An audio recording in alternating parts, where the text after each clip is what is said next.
Welcome to MyLife, Tanya Applied with Rabbi Jacobson, a journey into the deepest teachings of Torah and their application to our personal, emotional, and psychological lives.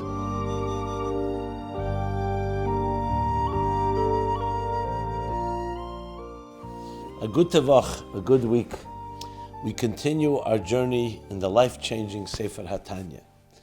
This program is made possible by Rena Lights, LLC, and it is in honor and memory of Rabbi Yosef Halevi Weinberg, Olav HaShalom, Rabbi Moshe Pinchas HaKoyen Katz, Olav HaShalom, Rabbi Yoel HaKoyen Khan, Olav HaShalom, and it is in the schus and merit of Rabbi Zev Yecheskel and Risha Katz, the Eidich Yomim V'Shanim Tevis, for many long, healthy years. We're coming from Yutes Kislev, the Rosh Hashanah of Chassidus, and we're going into Chanukah. Special days, all capturing and personifying the very essence of Primis HaTeirah, Shemen Shebeteilah, Rozeh de Rozeh, the secrets of Teirah. So right now we are middle of Perek Daled, the fourth chapter of Tanya.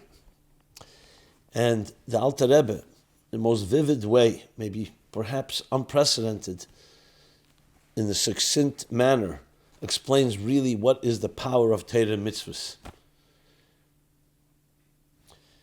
And it's in context of after explaining the divine soul, the Nefesh Alikis, Chelik Alikam B'Mal Mamish in Perek Beis of Tanya, second chapter.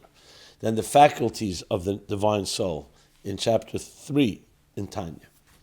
And then in chapter 4, the beginning, talking about the garments, Machshava Dibur Maisa of the divine soul, as they manifest Torah and mitzvahs through thought, speech, and action, the expression, which takes the faculties of the mind and the emotions and turns them into actionable and spoken and thought processes.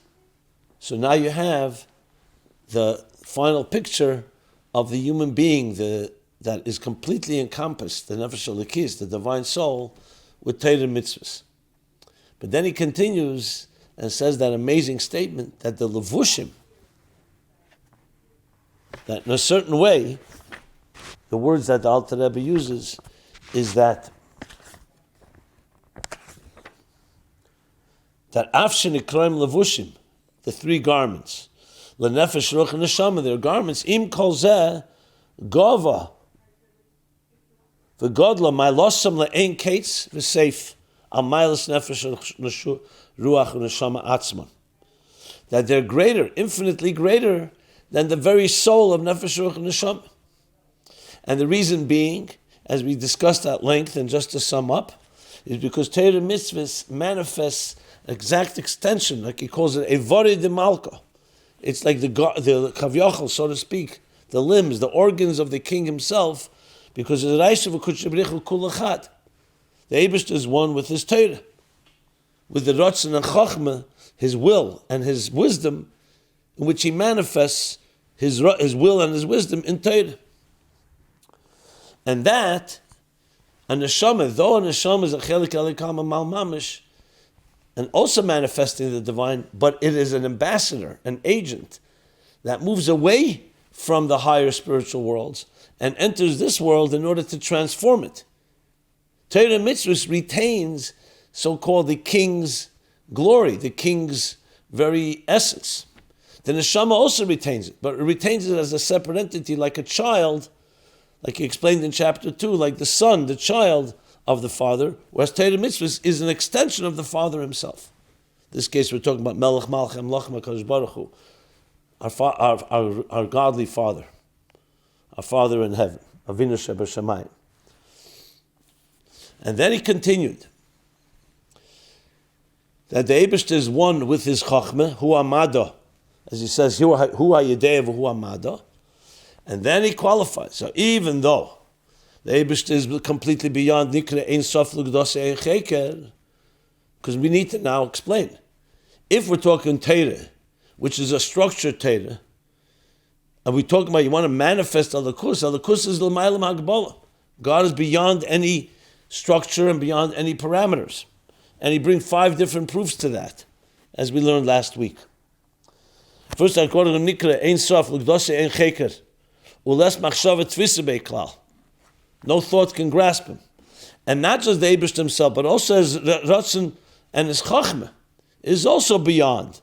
Ein Cheker L'Tfunose, HaCheker L'Katimtzon, Kedei Machshavesei, Machshaveseichem.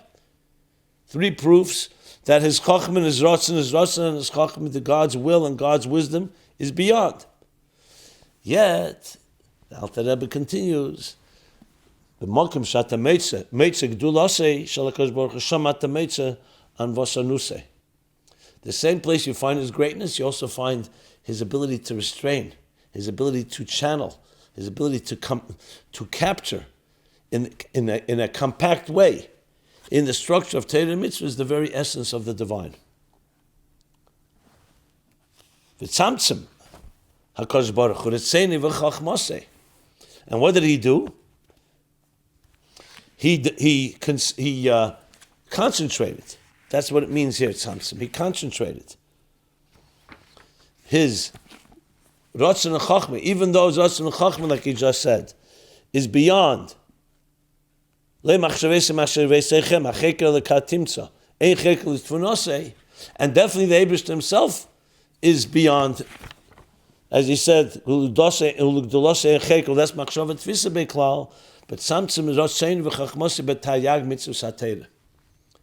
he channeled it and concentrated into these 613 mitzvahs of Torah,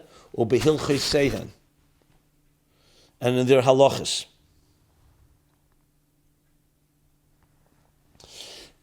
So we know the Taryag mitzvahs, each one of them is structured. We're dealing here with structured mitzvahs. First of all, the general 613, not more, not less. It's not just bli gvul. It's not just infinite. Then each mitzvah itself has its parameters. Not just mitzvah satayr, also b'chilchasein, the halachas, u'b'tzirufi eisius tanach, v'drashei sein shaba'agodus u'madrashei chachameinu zal.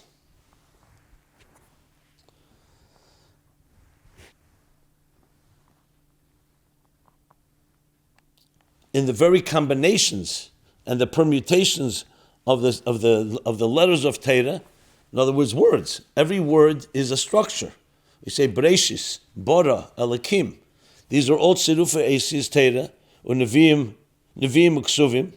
So we're talking about these texts of Torah, Nevi'im, prophets, and writings. V'drashei Seim, which is also their commentaries, where Shabbat Godus and Madrashei Chachamenu Zechreinim Levracha. In the Midrashim, in the Agodas and Midrashim, the homilies, and the whole Torah Shebal Peh, the oral Torah of the sages of blessed memory. So we see here that both the very mitzvahs and also how they are expressed to us in letters and words are all structured. And what does the Eibush do? He took his infinity. He took all that which we said, that Kodesh Baruch Hu Nikra Ein Sof, that he's completely beyond, and he took that Ein Sof and so-called packaged it in this compact structure called Torah Mitzvahs. And that's what he gave us as a gift. And that Torah Mitzvahs manifests the divine, and therefore, it allows us, as we're going to read right now, that when we connect to Torah and Mitzvahs, we're actually connecting to the Evarid de Malka, we're connecting to God himself, first of all to his wisdom and his desire, his ratzon, and through that to the Eibush to himself. And that's what we'll continue learning. This is where we left off. Why did he do this? What was the reason for this tzimtzum?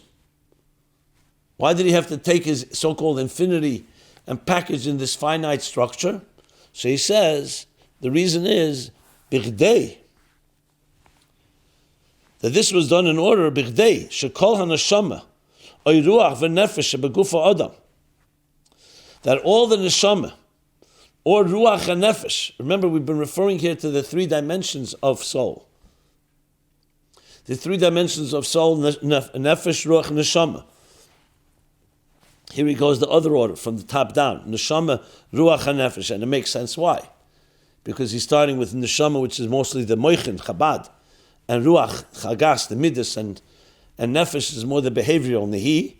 So he says that this is an order, that the neshama, ruach, and nefesh, shebegufa adam, which is manifest in the body. This is critical. Because we're not just talking about the nefesh, ruach, and neshama in heaven, in Gan Eden. It's manifest inside the body. So what? What is this what is this tzimtzum doing? It's allowing, in order that the neshama, ruach, and nefesh tuchal lahasigon bedaito lekaimen kol ma she'efshar lekaimen mehen. That this soul, specifically the neshama and the ruach and the nefesh in the body, should be able to mentally grasp these mitzvahs, tuchal lahasigon bedaito, with its mental faculties, moichin,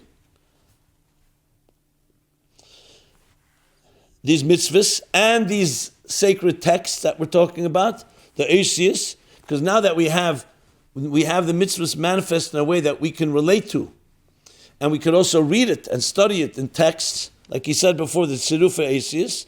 So that is what the Eibishter did. He created an interface. He took his so-called Ein Sof, and through Torah mitzvahs allows that the soul, the neshama, should be able to mentally grasp these mitzvahs and these texts, ulekaimun kol ma she'efshar lekayim behen, and to observe them as best as he possibly can. B'maisa dibur machshava, in action, speech, and thought, the three garments.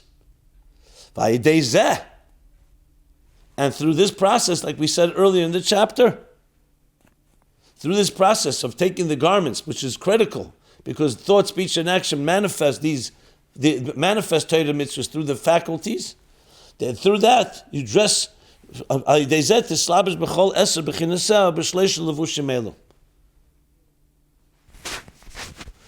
a lavush? Is a garment. What are you dressing in the garment? The faculties, the body dresses in the garment.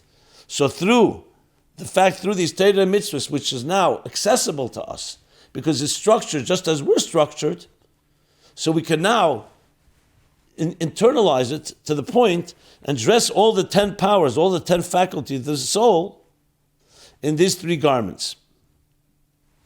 So here you have the fuller picture here. Before we spoke about, there's the faculties, the mind and the emotions of a person. It breaks down to nefesh, ruach, and neshama, but generally moichin and midas. The mind is when we contemplate on godliness, as we discussed in chapter 3. The emotions is when you bring it into love and reverence, ava and yira. When you bring it into, but in order for that to happen, you need to have thought, speech, and action, because that's the only way you can express yourself.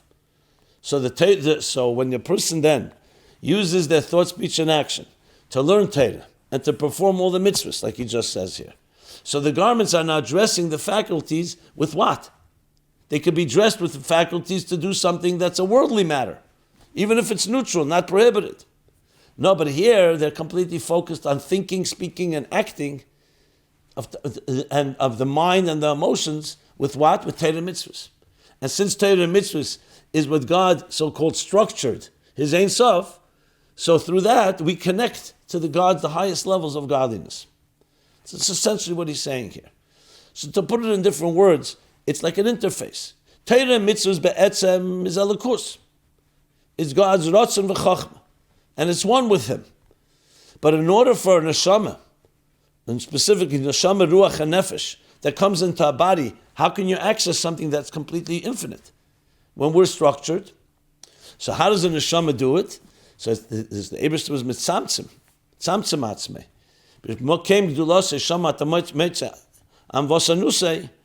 That he channeled it in the Torah mitzvahs. Torah mitzvahs we are capable of performing, and through that we connect to that highest level of elikus.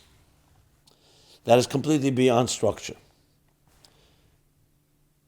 So now we understand why there was this tzimtzum, why the Torah mitzvahs went through is in this type of structure, like he says, that it comes down in Tayag mitzvahs atayr and Hilchasein and Tzirufi Eisius Tanach with Rosh Hashanah Sheba Agodas u'Midrash Chachameinu Zal, and also explains the idea we began discussing that the neshama, nefesh, ruach, neshama, as great as it is, but there's something that the levushim of Torah mitzvahs has that the neshama doesn't have: the ability to connect a soul that comes into a body with elikus in a revealed way. The neshama itself is a chelik elikam mimal mamash, but we discussed that's concealed. And the neshama is meant, so-called, to separate itself from the Father, the Son. But now we have the Son embracing the Father through the Torah mitzvahs, which is essentially the expression of the Father, the etzem of the Father manifesting in the structure of Torah mitzvahs. So the example I gave was going to use this example later, the Alter Rebbe, in the end of this chapter. So it's like the Son embracing the Father, but he has not something to embrace, he has something to hold on to. If the Eibishter did not do the simtsum, he did not concentrate Torah and mitzvahs in a way that you can embrace, would still remain a disconnect. So the Torah needs to have two things. It has to retain its elikus, its godliness, is being the Ritzeni v'chachmas, God's desire and God's wisdom, and it has to be in a way that we can have handles to hold on to it. And indeed we do. Open up a Torah and you can read it, you can understand it. It's made up of words and phrases and verses and so on.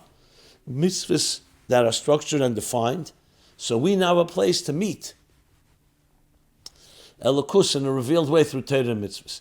If God forbid, just as to drive the point home, he didn't have Torah and mitzvahs, the neshama would be divine, but it wouldn't have a way to experience and with full vitality experience the divine. That's through the Ratzon v'Chachma of Torah that comes down here to us. So we have now the explanation, but the Alter Rebbe is now going to go and explain it even further. And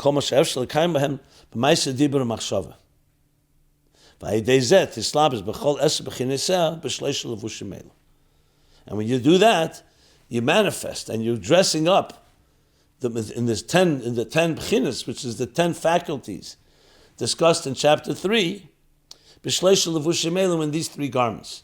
So you have everything covered. The garments are thought, speech, and action. What are they thinking, speaking, and acting on? The Torah mitzvahs. Torah mitzvahs connects it back to the Eibishter who tzamtzem atzmei, who concentrated himself and allowed us to access him through those Torah mitzvahs. And now he says, "Ulechein." Alter Rebbe now continues and adds. He goes on says like this now.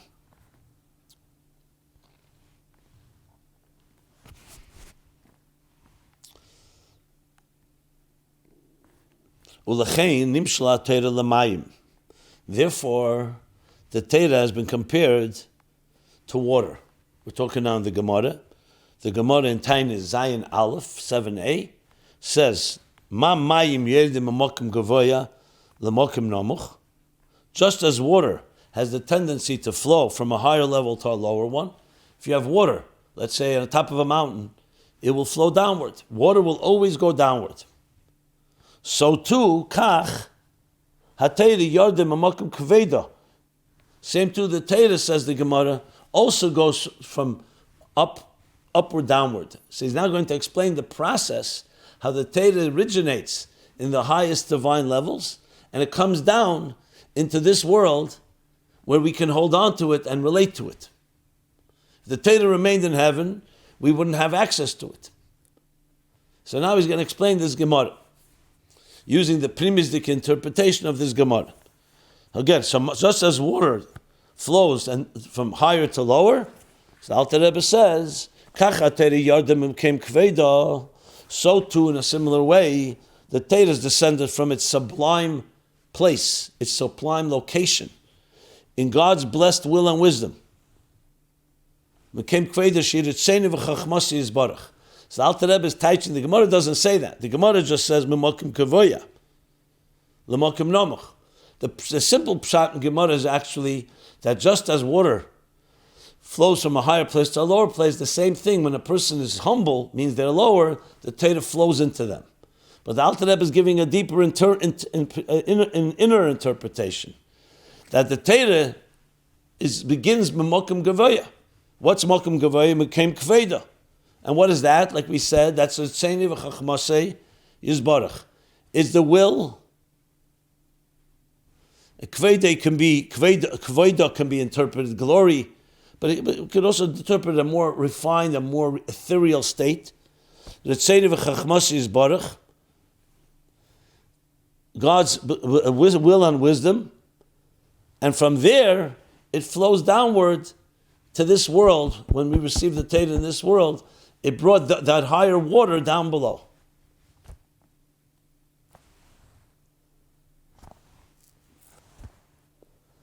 And then he continues, and then we'll go back and explain this a bit more. So Yardim became Kveide, Shehi Retzene v'Chachmas Yisbarach, v'Araisa v'Kutchabrichu hu kulachad, v'les machshavat tfisa beklal. He's bringing back the expressions that we learned earlier, and then, so now that we're talking, so it's coming down. As it comes down, it still remains one.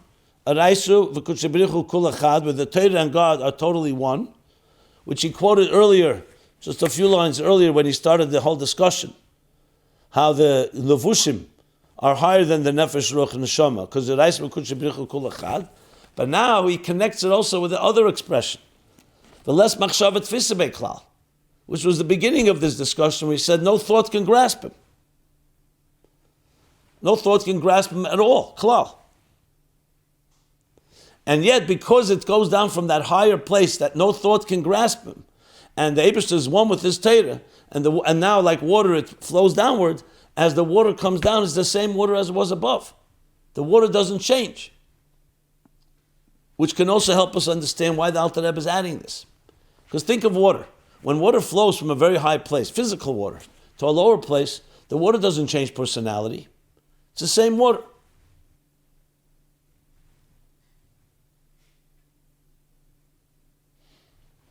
So the same thing with the Torah. It retains the watery nature that it has. And what is that nature? That it's one with the Eibishter, Chachmas, the Torah, Araisa Kushabrichu Kul Echad, and we know that the Eibishter is less machshavat tfisa beklal. So now you understand the reconciliation with the fact that even though no thought can grasp him, that same Eibishter that no thought can grasp him put himself into thought, into Chachmas of Torah, the wisdom and the will of God is in Torah, and that's one with him. So we have down below, in the water below, exactly as the water is above. Another way of understanding, the Rebbe explains, why he brings the example of water, because he brings the example of water to tell us that Torah is not naturally belong in heaven, above, like water. Water doesn't belong above. That's why it comes down. It's not like you say, when water's natural place is in heaven. And then it can also come down and we could also benefit. No, it's exactly the same water. And on the contrary, you could even say, though he doesn't talk about it here, but in other places, based on the Gemara and Shabbos, when Moshe was on Har Sinai, and the Eibishter was giving him the Chem de Genuza, his most precious hidden treasure. And the Malachim, the angels, came to complain. Why are you giving your Chem de Genuza to the inferior human beings? Tnei Heitchel Shamayim. Give us your glory, and we'll appreciate it. And Hashem turns to Moshe and says, respond to them. And Moshe trembles. The Eibishter says, hold on to my throne. The whole story in the Masechta Shabbos. And then Moshe, as a smart advocate, opens up a Torah. He says, what does it say in Torah? Anochi Hashem Elokecha, asher yitzisichem eretz Mitzrayim. Were you ever in Egypt? He asked the angels. Were you ever in Mitzrayim? Kabed es avicha v'simecha. Do you have parents? And the rest with all the other mitzvahs. Leisignev, leisitzach, it's all not applicable to you. Teira leiba shamayim hi.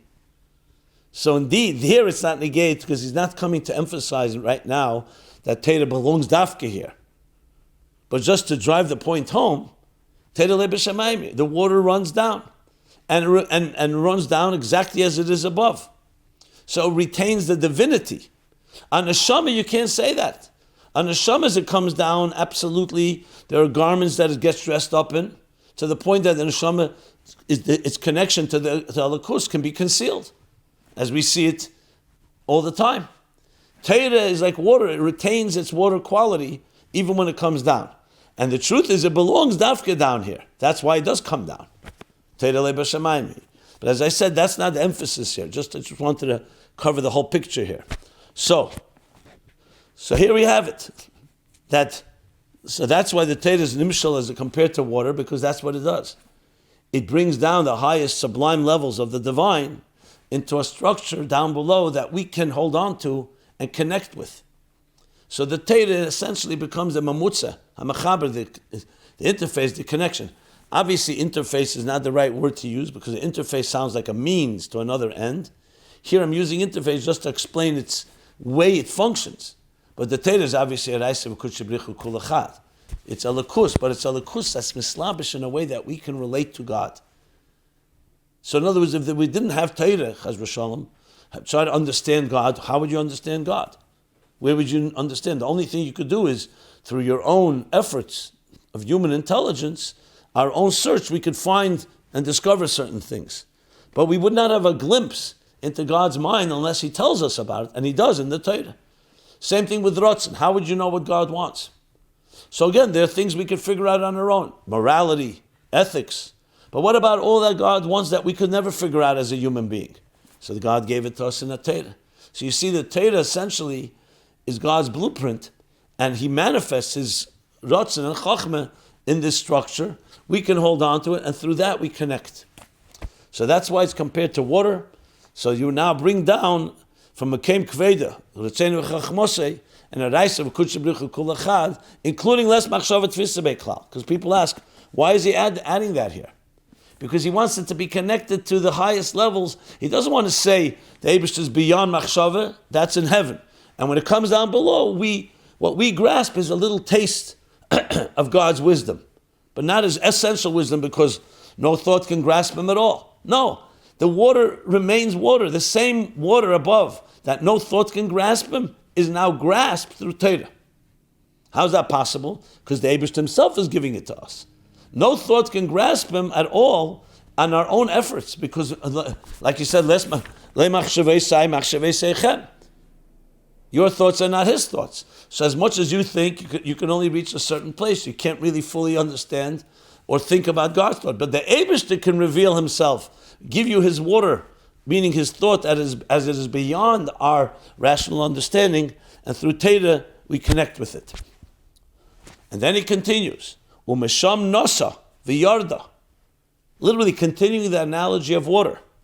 Umesham Nasa v'yarda, and from there, the Torah, which is like water, has journeyed downwards. Nasa v'yarda, like an asiyah, a journey, and descends downwards. B'seisar ha'madreges, through the hidden places in the steps. It's an expression from Shir HaShirim. M'madrege le'madrege b'ishtalshus ha'elemis, in a step-by-step downward spiral or downward chain. Of the spiritual worlds, and all along it's like water that does not get diluted or diminished in any way. It retains its divine nature. And where does it finally descend? When the water, where will the water end up? When it reaches a bottom point and it can't go further down. So to the final point, where the Eibishter's will, God's will, is nislapsha, is dressed. Again, the word levush, nislapsha. He manifests, is dressed and clothed in physical objects and worldly concepts. So now he's adding more of an explaining how the Torah comes down in ways that we can relate to. Physical objects, dvarim gashmin yoni elam hazeh. Shehin reiv mitzvahs ha-Torah kekulam v'hilchasein, which is the context of virtually all of the Torah's commandments and their laws. But then he continues more, but we will stop here due to time limits. And we will continue next week. Everyone have a good tavach. Please go to tanyaapplied.com. Be a freilich in Chanukah, a freilich in Tamid, in the Gili of Primis HaTorah, futzu meinesecha chutza. Be well. This has been My Life, Tanya Applied with Rabbi Simon Jacobson. Please join us again next week. Visit chasidusapplied.com for archived classes and more resources.